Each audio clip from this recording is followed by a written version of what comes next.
YouTube channel Kalyan Coaching. Today we are going to discuss about determiners. So this is the second video of this topic. Previous videos के लिए आप playlist में check कर सकते हैं. So let's start. In this video we will discuss about demonstrative determiners, possessive determiners and numbers. जैसा कि इन previous videos में आपको बता चुकी हूँ about determiners. Determiners क्या थे? डिटर्मिनर्स का यूज़ हम नाउन के पहले करते हैं जो ये हमें ये बताते हैं कि how the noun is being used, noun को यूज़ कैसे करना है. प्रीवियस वीडियोस में हमने आर्टिकल के बारे में बहुत अच्छे से डिस्कस किया. सो इस वीडियोस में हम डेमोन्स्ट्रेटिव, पॉजिटिव और नंबर्स के बारे में डिस्कस करने वाले हैं. So let's start. First of all read the definition.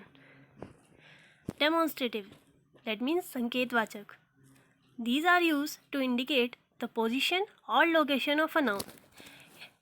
In determiners का यूज़ हम व्यक्ति या वस्तु की पोजीशन या उसकी लोकेशन, स्थिति को स्पष्ट करने के लिए करते हैं. वे शब्द जो किसी व्यक्ति या वस्तु को संकेत करने के लिए यूज़ किए जाते हैं डेमोन्स्ट्रेटिव कहलाते हैं.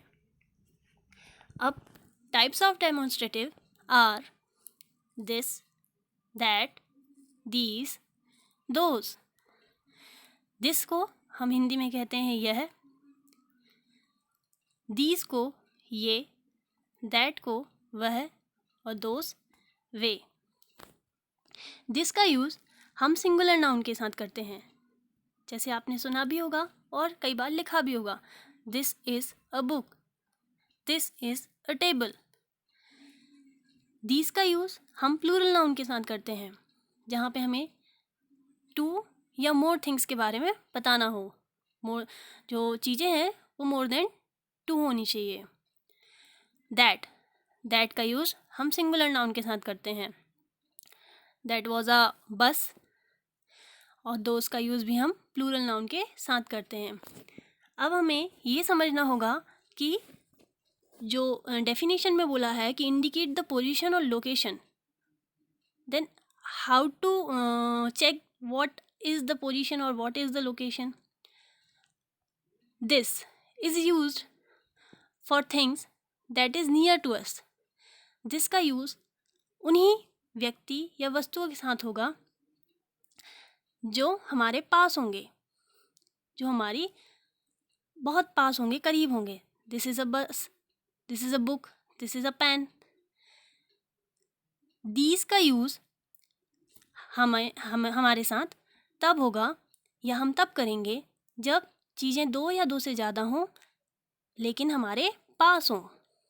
दैट का यूज़ जो चीज़ें हमसे दूर होंगी लेकिन सिंगुलर नाउन होंगी, दैट मीन्स सिंगुलैरिटी शो करेंगी, तब हम करेंगे. और दोस का यूज़ हम तब करेंगे जब चीज़ें दो या दो से ज़्यादा होंगी बट लोकेशन उनकी दूर होगी. ओके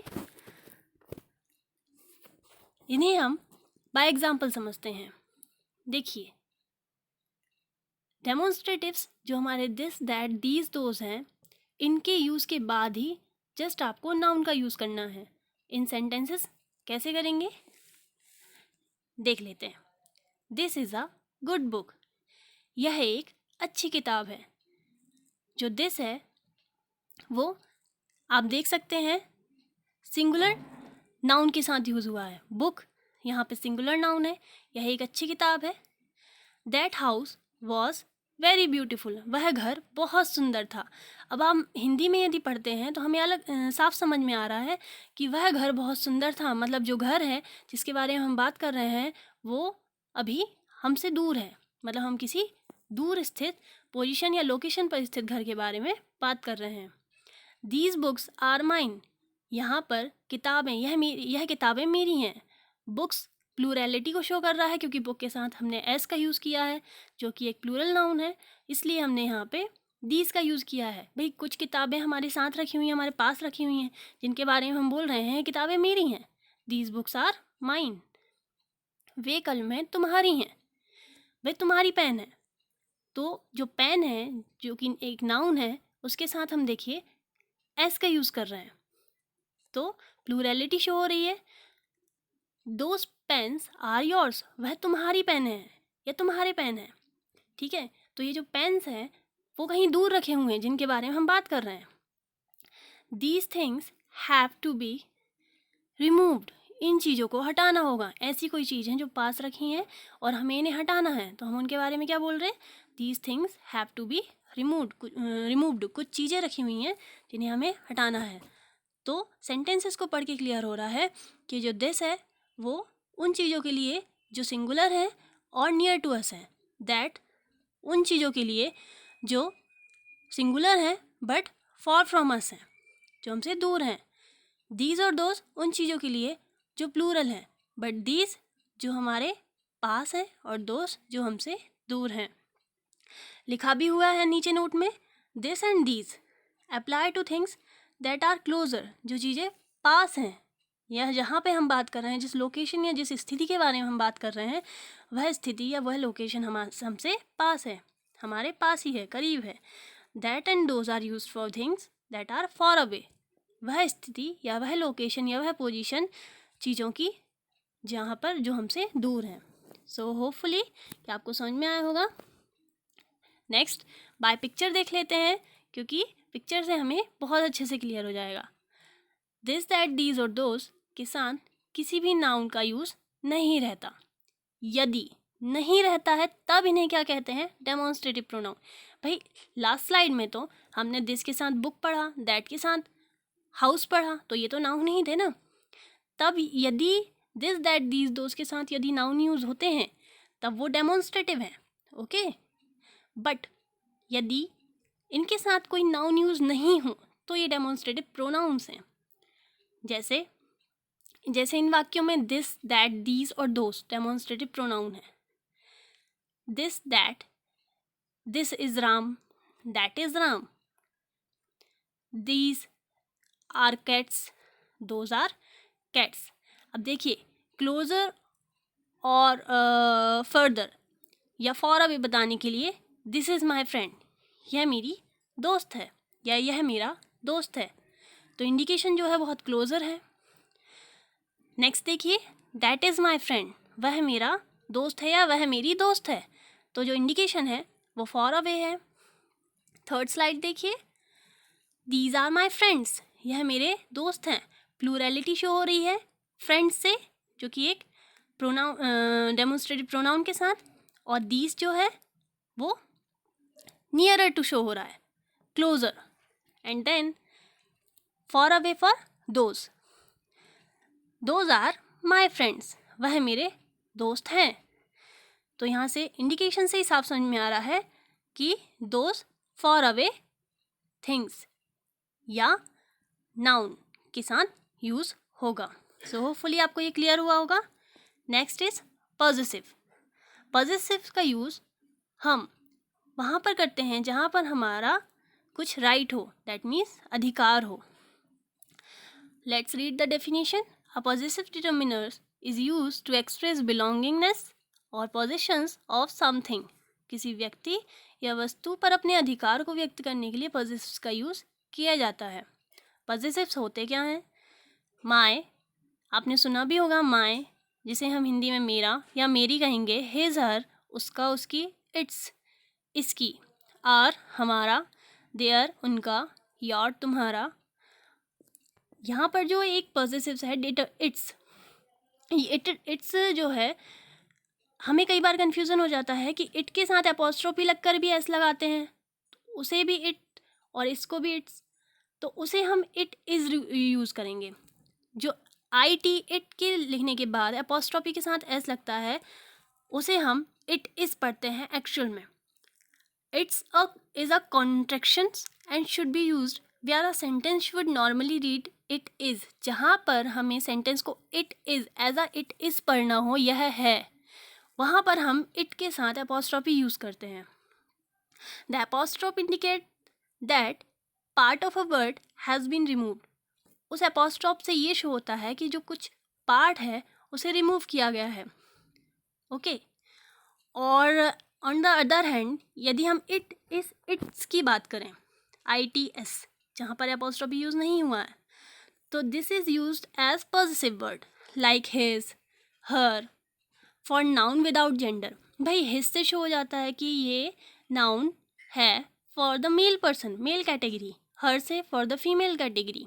देयर से उनके लिए, दो या दो से ज़्यादा व्यक्तियों के लिए। और से हमारे लिए। ओके, बट इट्स, जहाँ पर हमें जेंडर क्लियर ना हो वहाँ पर हम इट्स का यूज़ करेंगे विदाउट अपॉस्ट्रोफ। सो होपफुली आपको ये समझ में आया होगा। Possessive determiners are also called possessive adjective, इन्हें हम पॉजेसिव एडजेक्टिव भी कहते हैं। अब कुछ एग्जाम्पल्स देख लेते हैं। दोज आर योर बुक्स, वह तुम्हारी किताबें हैं। योर यहाँ पे पॉजेसिव है। दीज आर आर बॉटल्स, ये हमारी बोतलें हैं। इट्स हर कैट, यह उसकी बिल्ली है। यहाँ पर its as a possessive use हुआ है। दैट इज़ देयर हाउस, वही उनका, वह उनका घर है। ये वह उनका घर है। दिस इज़ माई बुक, यह किताब मेरी है, यह मेरी किताब है।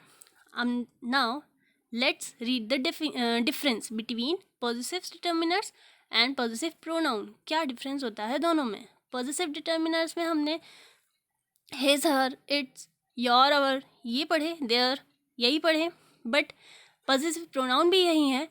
डिफरेंस है तो इनके यूज़ होने में, how they being used in sentences. चलिए देख लेते हैं। Possessive determiner, a possessive determiner is used with a noun और before a noun. Possessive determiner का यूज़ हम या तो नाउन के साथ करते हैं या नाउन से पहले करते हैं। जैसे this is your car, car से पहले पॉजेसिव का यूज़ हुआ है। तो कार से पहले, दैट मीन्स यदि नाउन से पहले, this is my book, that was his bike. तो ये जो हिज है, माई है, योर है, ये पॉजेसिव है कब?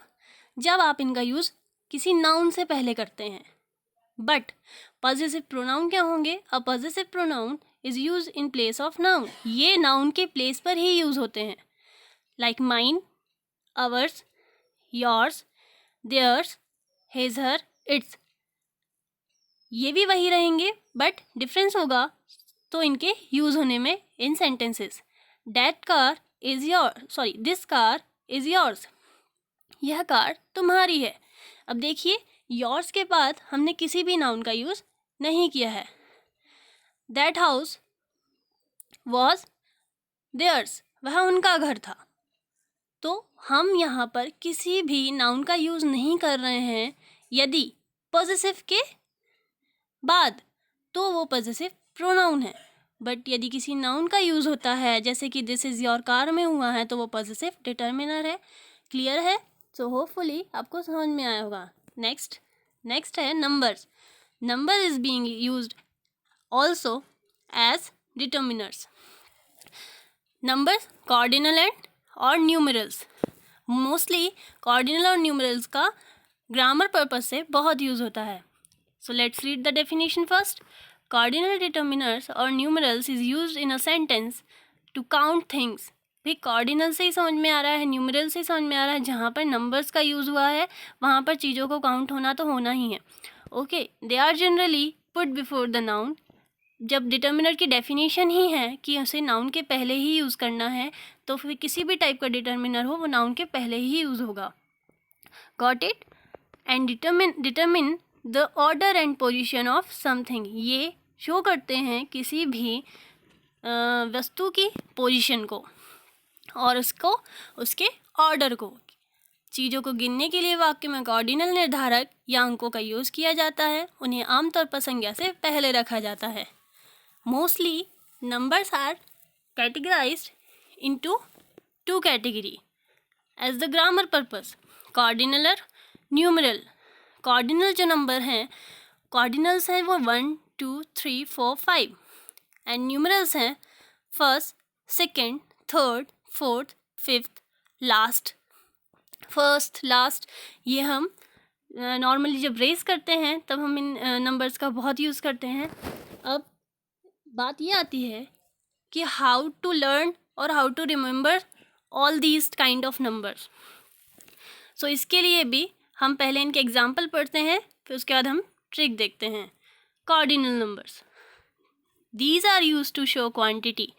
कॉर्डिनल नंबर होते क्या हैं? जो हमें किसी भी वस्तु की क्वांटिटी या मात्रा को बताते हैं कि वो मात्रा या वो वस्तु एक्चुअल में कितनी है। She has a dog and 2 cats। उसके पास एक कुत्ता और 2 बिल्लियाँ हैं। तो यहाँ पर बिल्लियों की कितनी संख्या है? बिल्लियों की संख्या है 2। Okay. I lost 5 of my favourite books. मैंने अपनी 5 पसंदीदा किताबें खो दी। तो किताबें कितनी थी? 5।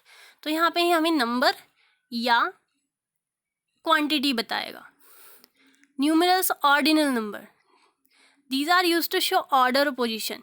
ये हमें ये बताएंगे कि हमारी जो वस्तु या हम जिन नाउन्स के बारे में बात कर रहे हैं एक्चुअल में उनकी पोजीशन क्या है और ऑर्डर क्या है।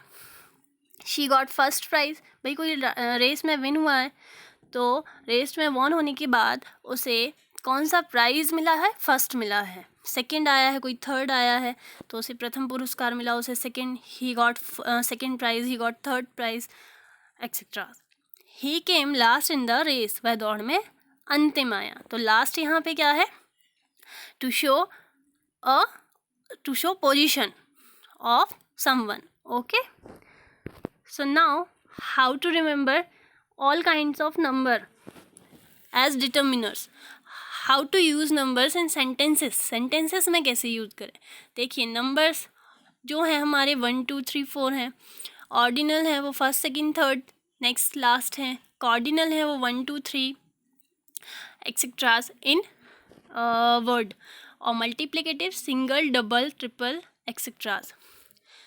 तो जो ऑर्डिनल और कॉर्डिनल हैं इन्हें रीड करने के लिए तो फर्स्ट ऑफ ऑल मैं आपको बता देती हूँ। जैसे कॉर्डिनल है तो कॉर्डिनल में वर्ड क्या आ रहा है? CAR, car. जब हम किसी कार रेस में सपोज हम गए हैं और वहाँ पर कार रेस स्टार्ट होने वाली है तो रेस स्टार्ट होने से पहले हमें क्या बोला जाता है? हम क्या बोलते हैं? 1 2 3 स्टार्ट, यही बोलते हैं। तो कार से ही समझ में आ रहा है कि रेस स्टार्ट होने के लिए बोला गया था 1 2 3। भाई 1 2 3 तो नहीं बोलते, सिंगल डबल ट्रिपल तो नहीं बोलते। कार रेस स्टार्ट करने के लिए नॉर्मली बोलते क्या? 1 2 3 स्टार्ट। तो इससे आप समझिए कि कॉर्डिनल एज शोन 1 2 3 और ऑर्डिनल जो बचे तो वो first second third next last. Numbers तो आपको पता ही हो। Multiplicatives that is single double triple etcetera. Sequence क्या रहेगा बोलने का? Ordinal O, C cardinal and multiplicatives M। These are called definite numeral adjectives. Sequence sentence में यदि ये सब आ जाते हैं, जैसे ऑर्डिनल भी आ जाए, कॉर्डिनल भी आ जाए, मल्टीप्लिकेटिव्स भी आ जाए, तो इनको बोलने का सीक्वेंस रहेगा OCM। ये एक ट्रिक है। यदि किसी सेंटेंस में ये तीनों ही आ जाते हैं, फॉर द कॉम्पिटिटिव पर्पज़ में बताती हूँ कि कई बार हमें कंफ्यूज करने के लिए वो सेंटेंस में 2 या 3 दे देते हैं इनमें से और उनके जो ऑर्डर या पोजीशन है वो चेंज कर देते हैं। तो एक्सचेंज करने के बाद हमसे पूछा जाता है कि एरर किस पोर्शन में है, तो हमें वही बताना होता है। तो उसके लिए we must know that how to use in as a sequence all these ordinal cardinal multiplicative. तो उसके लिए आपको OCM ट्रिक याद रखनी है। These are called definite numeral adjectives. OCM में as ordinal, C as cardinal and M for multiplicatives. तो many much more some are called indefinite numeral adjective. देखिए इंडेफिनेट न्यूमरल जो थे वो मैनी मच मोर सम और जो डेफिनेट न्यूमरल है वो है OCM। तो ये मैनी मच मोर सम जो थे वो इंडेफिनेट न्यूमरल एडजेक्टिव थे। तो यहाँ ये लाइन क्यों ली गई है? ताकि आप सेंटेंसेस अच्छे से समझ सकें। देखिए एग्जांपल लेते हैं हम। I have read the first 5 chapters of this book. मैंने इस किताब के पहले 5 चैप्टर्स पढ़े हैं। तो फर्स्ट 5, फर्स्ट जो था वो था हमारा ऑर्डिनल और 5 जो है वो हमारा है कॉर्डिनल। तो देखिए आपको OCM ट्रिक के अकॉर्डिंग पहले ऑर्डिनल यूज़ करना है, उसके बाद कॉर्डिनल यूज़ करना है। तो आपने फर्स्ट 5 तो ऑर्डिनल के बाद कॉर्डिनल यूज़ किया है। सेकंड देखिए, we have to vacate the first 5 single rooms of the hotel. Vacate meaning खाली करना। ओके, खाली करना। वी हैव टू वेकेट, हमें खाली करना है। क्या खाली करना है? First 5 single rooms of the hotel. First is ordinal, 5 is cardinal and single is multiplicative. तो देखिए OCM ऑर्डिनल यूज़ हुआ है पहले, फिर कॉर्डिनल यूज़ हुआ है, फिर मल्टीप्लिकेटिव यूज़ हुआ है।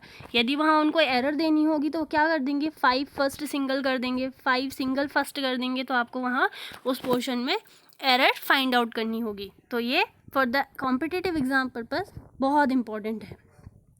एकेडमिक सेशन में तो नहीं आता है आफ्टर अप टू 12th तक, but as a competitive purpose पूछ लिया जाता है। थर्ड में in third example there are many single rooms in the hotel. तो ये थर्ड एग्जाम्पल से आपको मैनी, मच, मोर, सम इस लाइन का इम्पॉर्टेंस समझ में आएगा कि यहाँ पे क्यों आए। यदि मैनी, मच, मोर, सम इंडेफिनेट न्यूमरल एडजेक्टिव्स किसी सेंटेंस में आ रहे हैं और ये न्यूमरल एडजेक्टिव्स, डेफिनेट न्यूमरल, ये निश्चित न्यूमरल एडजेक्टिव्स हैं जो नंबर्स हैं, और मैनी और मच, मोर, सम ये हमें एक्चुअल क्वांटिटी शो नहीं करते हैं, that's why they are called indefinite numeral adjectives. तो किसी सेंटेंस में यदि डेफिनेट न्यूमरल एडजेक्टिव भी आ जाएँ और इंडेफिनेट न्यूमरल एडजेक्टिव्स भी आ जाएँ, तो हमें क्या यूज़ करना है, हम निश्चित विशेषण भी आ जाए और अनिश्चित विशेषण भी आ जाए, तो हमें क्या करना है, हमें पहले अनिश्चित विशेषण का यूज़ करना है। मतलब हमें मैनी, मच, मोर, सम यदि आता है तो हमें पहले वो यूज़ करना है, उसके बाद हमें किसी निश्चित डेफिनेट न्यूमरल का यूज़ करना है। तो होपफुली आपको समझ में आएगा। Third example, there are many single rooms in the hotel. तो यहाँ पर होटल में बहुत सारे खाली एकल सिंगल रूम हैं। ओके, सो होपफुली आपको ये समझ में आया होगा। समझ में आया है तो please add your comments, like, share and subscribe this channel, and thanks for watching.